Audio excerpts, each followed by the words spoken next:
Welcome to the Shaw Crompton Parish Council Business and Commerce Committee meeting for Monday the 16th of October 2023. Do we have any apologies? Yes, Chair, Councillor Don. Okay. Do we have any declarations of interest? No? No. Okay, just for the record, we're joined by Inspector Berry and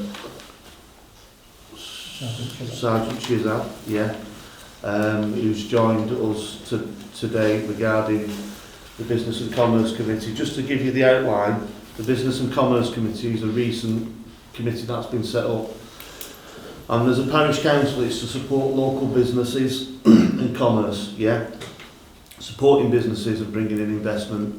One of the things since we've been formed is we've been absolutely overwhelmed by the amount of crime that's going on Market Street, affecting local businesses and shop workers.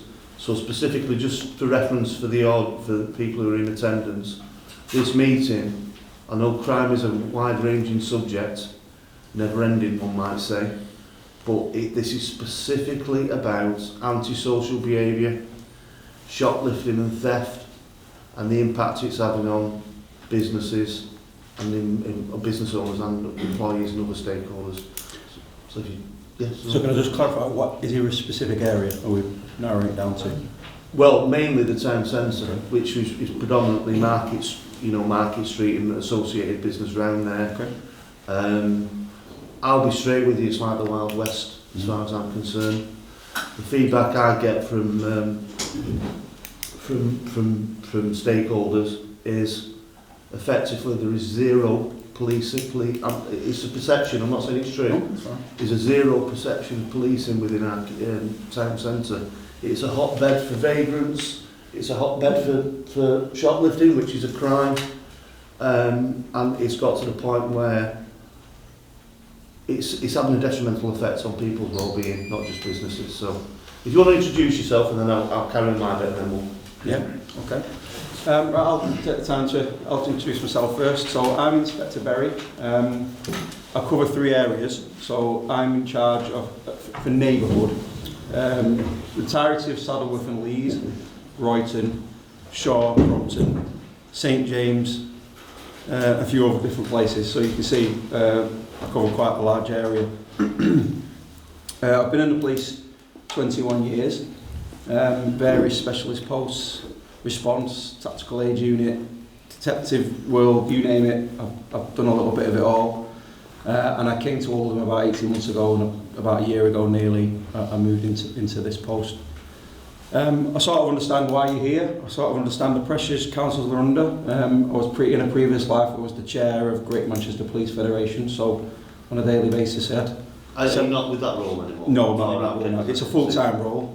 It was an elected position, right. And I had 7,000 angry police officers emailing me every day, so I am open to challenge. I don't mind a robust, honest debate. I will be honest with you. I can't say you'll like all the answers, but they'll be honest answers. So that's why I'm here today, and hopefully I can take some of your questions, but also shed a light on modern day policing and why we are facing the issues that we are, and why you see the things that you see and we see the things we see. So hopefully that's fair enough. My name is Mohammed Shazad. I'm currently the sergeant for Royton, Shaw and Crompton. Been a police officer for a few years. Started off my career in response, just like all police officers do. Then I moved on to the neighbourhood policing team, where I was a neighbourhood officer for the Oldham Town Centre. So again, a lot of focus around shoplifting and retail-based crime. I then got promoted to a sergeant, again onto a response team for a while, before then being given a position onto the Royton, Shaw and Crompton team. So I've been in this post for approximately 3 months.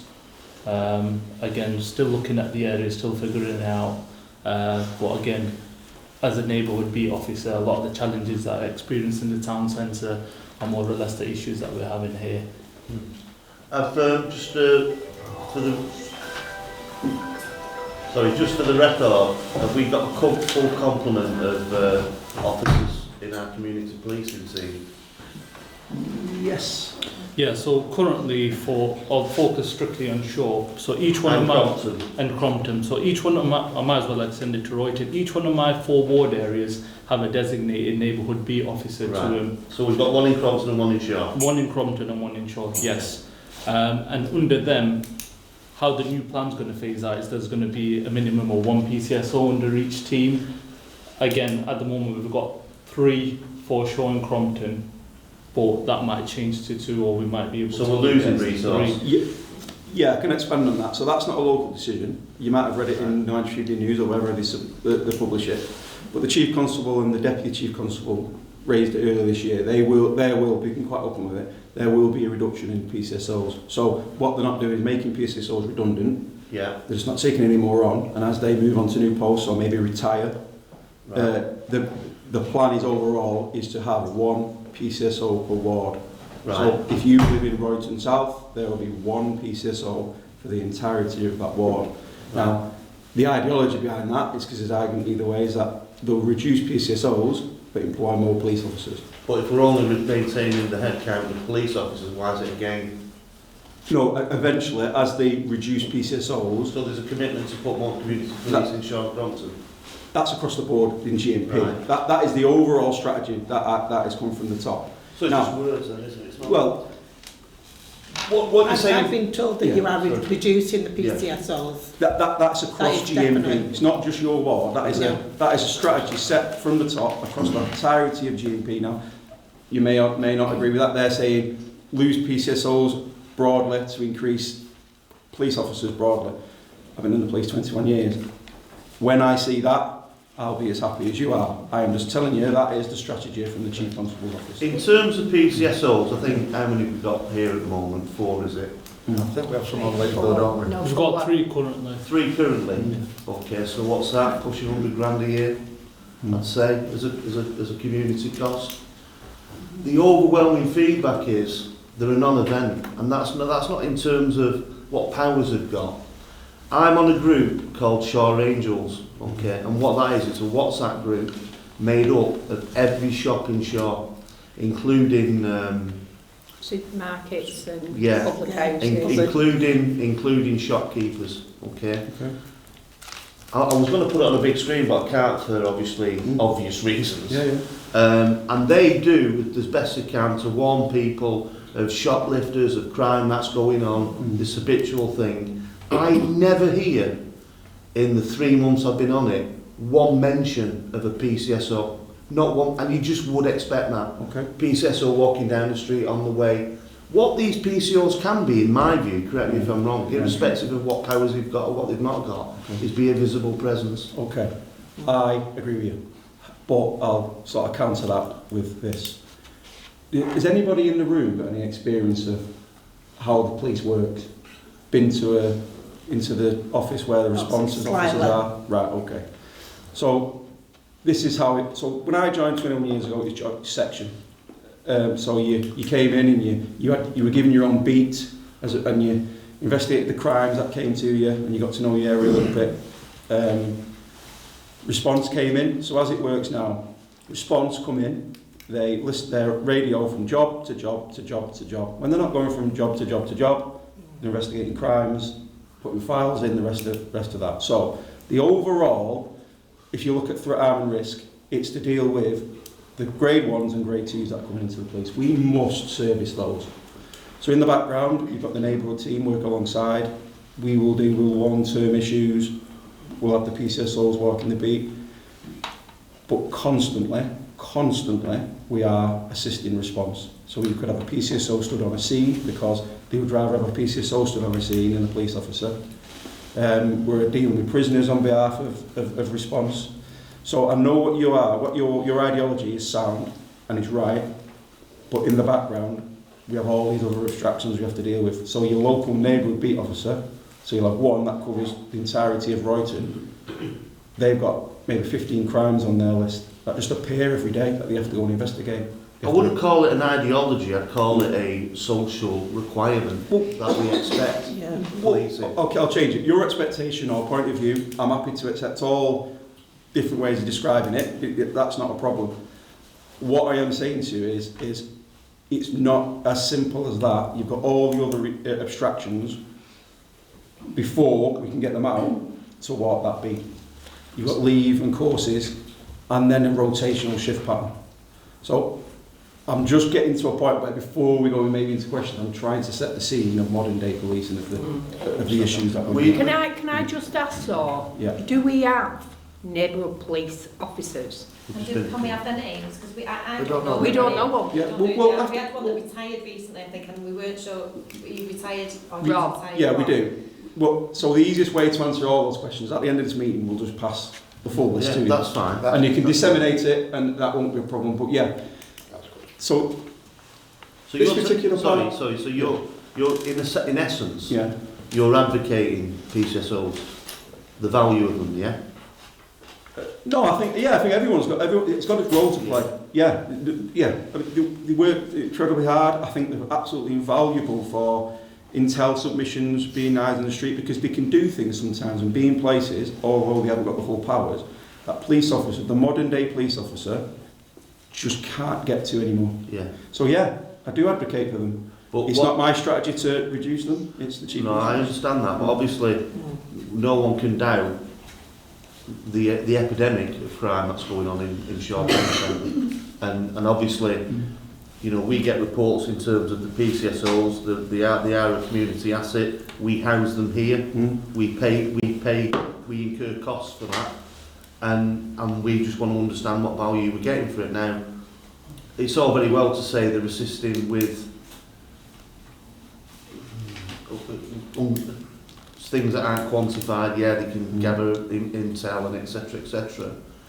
But specifically, that town centre and specifically that Market Street is a hotbed for habitual criminals, and they are criminals. Yeah. Let's not, let's. Stealing is stealing, isn't it? I know certain shops and businesses can afford to take some load off the police in terms of employing security guards, but there's a lot that can't. I cannot stay here now and say anything you just said is incorrect.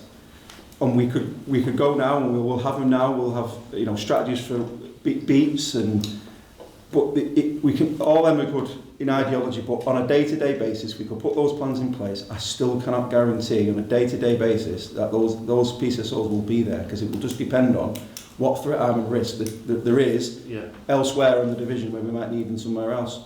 Sickness, leave, days off. It's just not available. They're just not available 24/7 a day. Now, I'm not trying to defend it. We will come to an agreement. I'm happy to meet with anybody to try and do our best to assist, to get them out there as much as we can. That's all we're asking. Yeah, I am just saying there are real limitations, and I find it frustrating as a police officer, as an inspector, that I can't do as much as I'd want to do because I haven't got the staff. But I'm sure that's replicated in all these walks of life that are in this room now. So the other thing we're having a particular problem with is antisocial behaviours by people, well, you'd call them vagrants really, people who are soliciting people for money when they're going in and out of shops. Intimidating with big dogs as well. I mean, these people, to the best of our knowledge, I mean, we all have a social conscience, and me personally, I mean, I'm a great supporter of helping people when needed, but this is more of a criminality rather than a cry for help with a lot of them. So, obviously, I mean, you know the law better than I do. It's my understanding that's illegal. So, you know, one thing we were thinking about is getting an injunction or some sort of, because I believe in certain areas you can actually make it begging outlawed.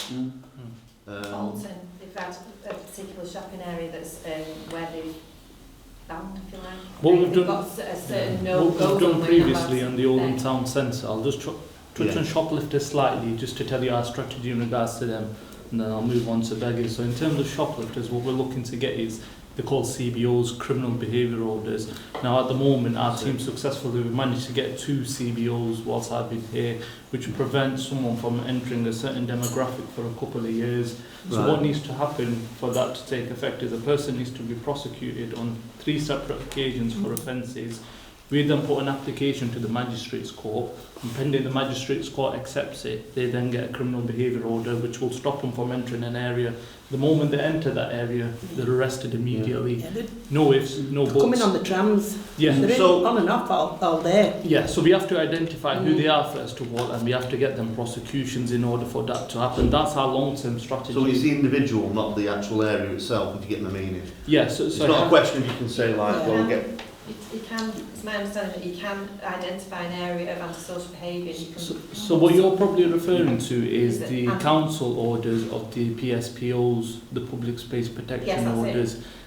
That's something that the council take the lead on, and they can have varying conditions. For example, if you look at the Oldham Town Centre, they've currently got a PSPO in place whereby you can't drink in the Oldham Town Centre. So again, that is something that we can look to get for this area, but again, it's something that's going to heavily be council-led, and That's we can fine. provide them with that Yeah. intelligence and support ultimately. That's... Yeah, so just to clarify, the other order we'll talk about. So for example, you have a public shoplifter, arrested 3 times. We can then, when they go into court for one of those shoplifting, we add it to the file to say, this is not just about the shoplifting now, we're broadening it. You cannot go to Shaw Town Centre. And if you just walk into Shaw Town Centre, that alone, not even committing offences, being there is arrestable. I mean, obviously, Is that an policing that as well, isn't it? Similar. Yeah. I mean, you've got to have police to arrest them, you know, in Yeah. that sense. So I understand. But it doesn't matter what I'm trying is. It doesn't have to be. It doesn't have to be the neighbourhood police officer. Yeah. The response can turn up. Anybody can. Anybody. It doesn't matter. You can have it sat there lying on the file. So one of the response teams that might never even been to Shaw in their life might turn up and arrest them. If it's sat on the file there waiting, and we've just done 2 in a different area in the last couple of months. But a lot of these shoplifters, I'd say in short, they're not being arrested. reported, they're not being prosecuted because the shops, they're not getting anything back when they do it. So they've stopped it because it's management at the moment. They're managing how much they're losing. See, what they're They're saying managing is the losses. that they're not to report it. Now, a previous sergeant Sorry, say again. a previous sergeant that I spoke to at a meeting said the best way to do it is Crime Stoppers just keep. Now, I told these shopkeepers that they must ring 999. If they're caught, let's say Asda, if they're caught in Asda and they're on the way out and they're running out with a trolley, ring 999. Yeah. But they don't seem to be doing that. I think they've not had the response, shall we say, through going through say local policing and PCSOs. So they've just sort of washed their hands up and they just said, well, we stop them coming in, or we let them, particularly boots, we let them take what they want and then they'll leave. Right. Well, I would say if you've got a threat of risk. If you are an 80-year-old lady in your own shop and you've got some big bloke in front of you, you got a threat and risk. I wouldn't expect that person to go over and start waiting. If you've got security there, yeah. If you've got someone that's fighting, maybe it's 999. If you know somebody, if they're known to the police, there's clear pictures of them on CCTV. We'll just get them. They're not just because they've walked out doesn't mean we're not going to get them. We can't get the order on them again. There's lots of different scenarios, but I don't really advise you that. But that's nonsense. Right. If you need the police, you ring the police. Yeah. Now, again, the wider concerns I have and the frustrations I share, I can't guarantee that response is going to get to you in 10 minutes. You know, if it's a shoplifter sat there calm, their arms folded, waiting for the police to turn up, and agreed one domestic comes in, they're going to the domestic. It's all on threat, harm and risk. I think saying that then, what at the same time that is happening, there's 3 PCSOs sat in this building. Why can't they respond? Well, because they don't have handcuffs, they don't have those kind of things. But I think But could they not, like say, they sat and watch?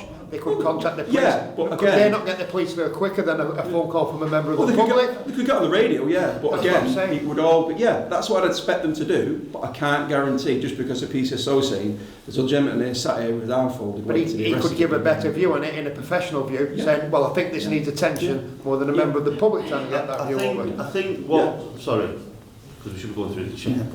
I think what the perception is with the PCSOs, and it's a perception. That's the word I use carefully. Is that's where it's happening, and this is where they are. Now they might be here doing whatever ancillary functions you've suggested, but just for me and for the people I speak to, we feel the best use of that resource is visibility. And I agree with you. And like I say, I'm being absolutely straight with you, Councillor Berry. I've got no political motives or anything like that. I never hear him come up in conversation. Now, the easy thing for me to do, and for the Parish Council to do, because I know it's all based on KPIs, it's the world we live in, it would be just flood it. Just every incident, no matter how small, and then because that's how you measured, then obviously you'd have to throw more resources at it. But we don't, obviously, with what's happened is, we feel is, I wouldn't say people have given up on the police, but it's about resources meeting expectations. Yeah. Can I just come back to you, because I'll lose track a little bit. I'll deal with the first one first. I agree with you. Right, I'm not going to name, I'm not thinking of an individual now. I'm not thinking about any names, I'm not going to name any names. It is, and you can come in it. Yeah. I feel if you give a human being an office to sit in, they'll sit in it. Right. So well, I don't think that it is productive for those PCSOs to have this office here. Right. Oh, I'll just nip in for a quick brew, and then the brew becomes 5 minutes. Quick one. So no, I don't agree with that. Right. So I think you should be at the station or out walking. That's fine. There's nowhere in between. Our vision Yeah. is slightly different in the sense that we fully believe in community policing as long as the community policing is within the community. I know it's difficult for yourself because your Saddleworth is, and then you know it's a big geographical area, and obviously writing for yourself. Yeah. But ideally, and it's just an idea, why if you've got 2 community police officers, why couldn't they be based here and get out walking about?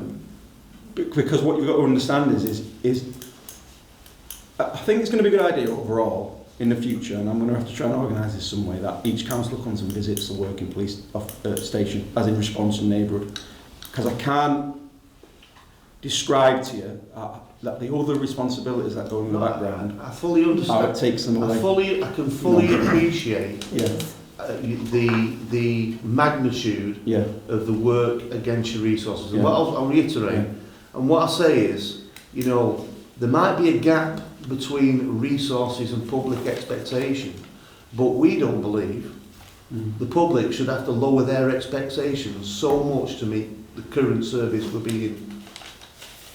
Now that's not criticism. No. It's a statement. No. It's just a feeling. So I know you say come and see a working police. It'd be great to go and see it for the day, but parking that all aside, the public are just interested in one thing. Police to police. What I am saying to you is... Now you're either saying you can't fulfil that or you can. No. I don't think, with the staffing I've got, I could ever fulfil the expectations of a public anyway. Which are high. I'm not... whether they're high or... You know, it's different people have different views. 4 police officers taking leave, training courses, days off, an unbelievable level of workload that that's in offices, sat at a computer typing away. All those things, 4 police officers, I will never be able to meet the full what the public probably thinks they're entitled to. I am doing my best. I always will do with the staff that I've got. So one But I don't think sat in an office here will do that. Just one thing I will say before we move on to questions is, one thing Shaw Crompton has is a very, very strong community. Right?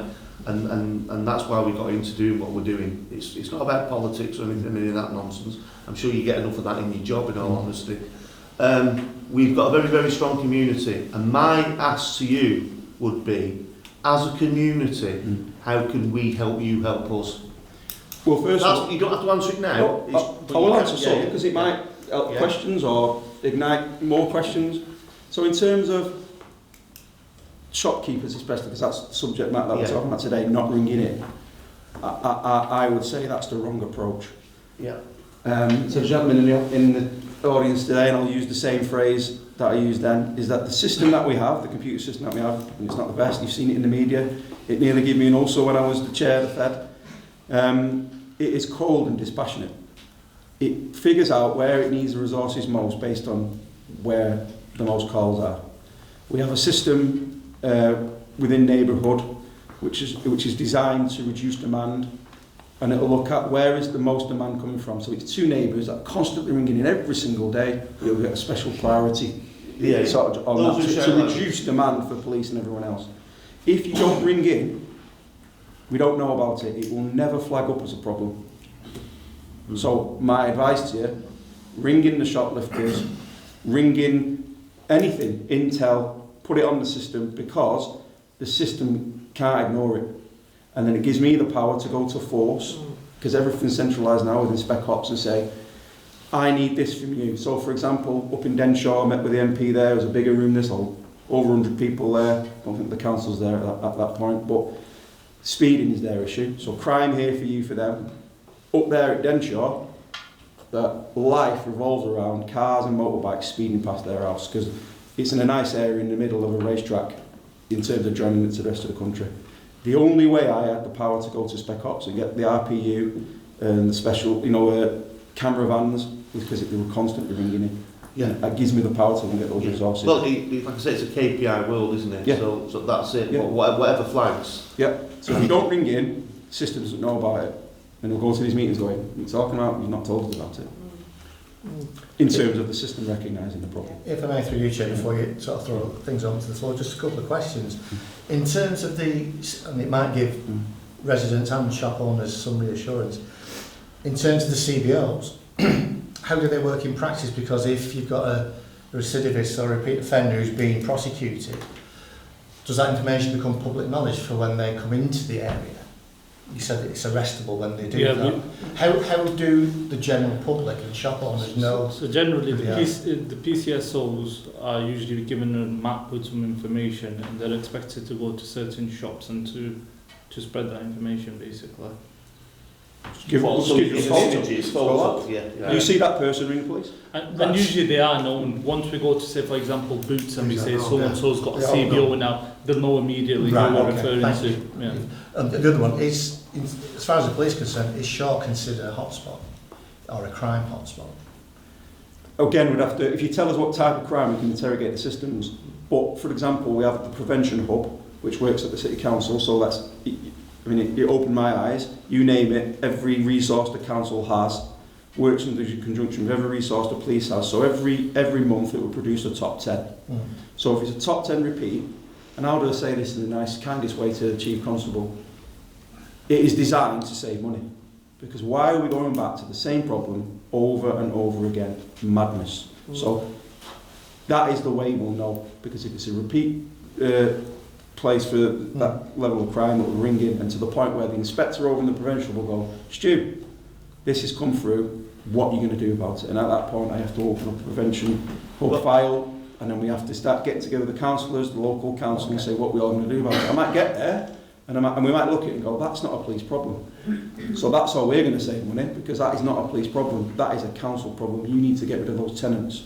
Or it could be a housing association, you need to get them out of that, because it's causing a misery for the other 9 residents that live in that 10 block of flats. So in effect, we have to start with the data. So data started off as an analyst, but so effectively, you're taking your information, you're breaking it down into categories, root causes, and you're attacking the big numbers. The big numbers you can control. Obviously, if it flagged up in Depends what you mean by big numbers. It just means, is it a repeat location? Well, I'm saying if there's 1,000... Could be less than that. Well, there's 1,000 incidents of shoplifting, then that's obviously flags up as high. You put your resources to tackle them. I will do the best with my resources. You know, even I am a limited resources, can pinpoint them in certain locations, but at that point I can then go to a force and say, right, you've got a such and such a unit in Spec Ops, I want them. But at the same time, the other 10 regions, Trafford, Rochdale, Tameside, the inspectors from there are all shouting for the same resources. So the data is a massive issue. So that's why I'll go back to what I said. It is completely counterproductive to not ring in to the police. So, going through that then, so the reporting procedure is crucial here. Yeah. So if it's reported in and we get the message out for reporting, then it's going to flag up. Yeah. So that with some sort of special operations or pool of resources, you're saying, we'll come there and sort of do a hit in Shaw, which I know they've done in other places. Yeah, I'll bid for it. Yeah. So once we get that flag Sorry, up... did you say bid? Yeah, bid is the wrong word. It'll go to every month there's a meeting with force leadership from specialist operations, and they sort of put their bids in. This is our intel, this is the amount of calls we've had, and then whoever chairs that meeting will go, right, okay then, that is the biggest problem in the force at the moment. Let's go. Let's put them there. Yeah. That's how it works.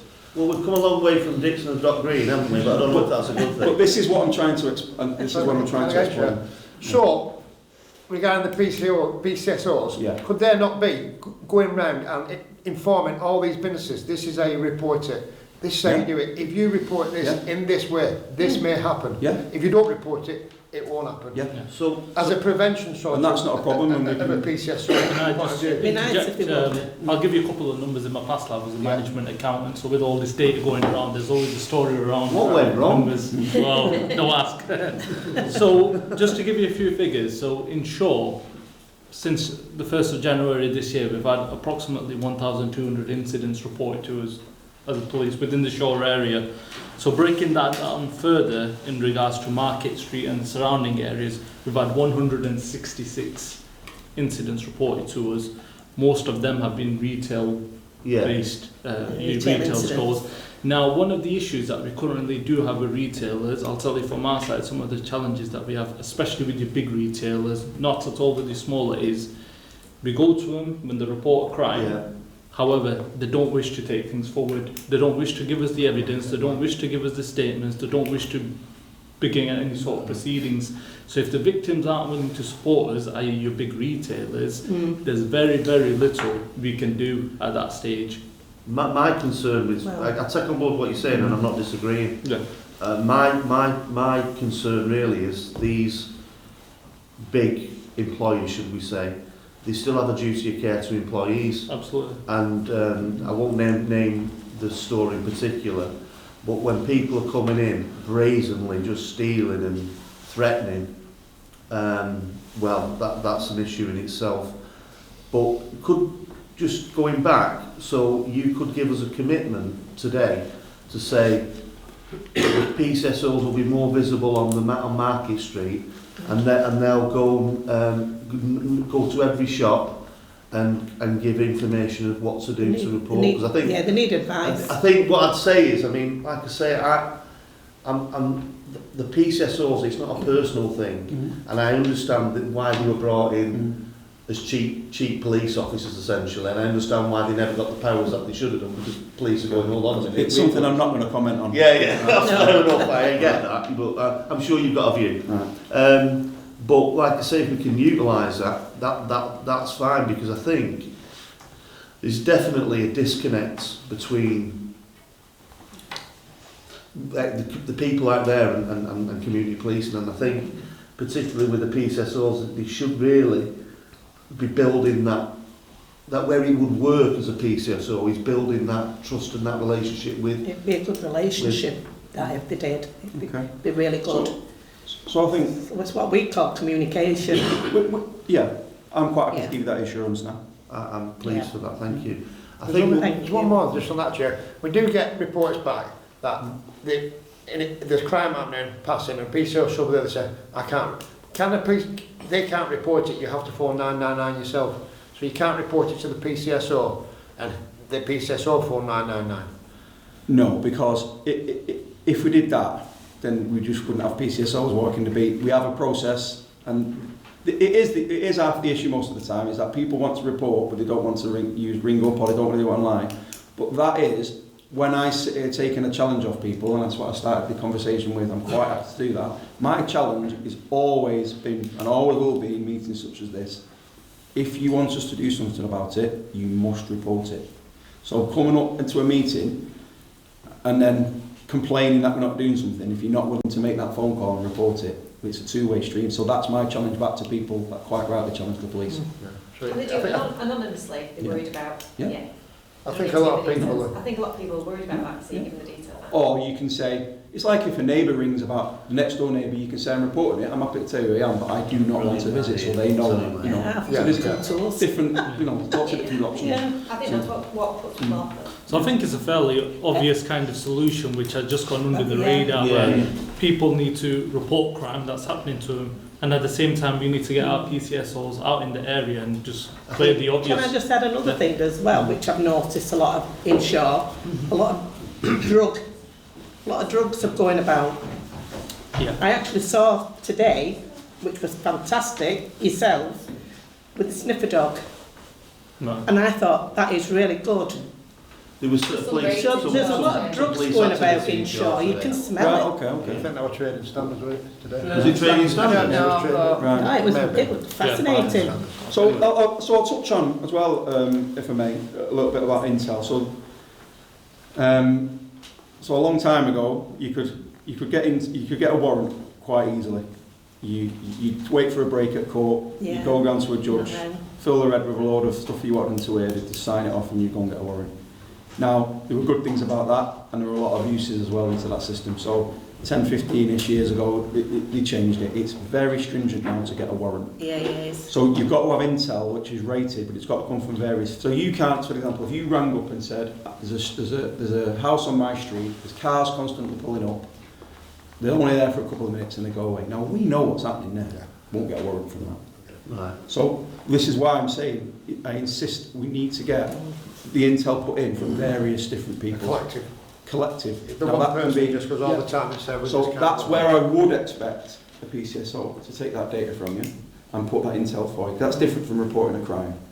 I would definitely expect from both of us, that is what PCSO. So if a PCSO walks past and someone goes and says, I know there's a local, I don't know, cannabis farm being grown at number 22, whatever street, that is, I would definitely expect. Now, if I find out the PCSOs are telling you to walk away at that, there will be something done about that, believe me. So, in terms of intel, and I pushed the Crime Stoppers, because I want more warrants. It's just getting us over that sort of week to get a judge to sign it off.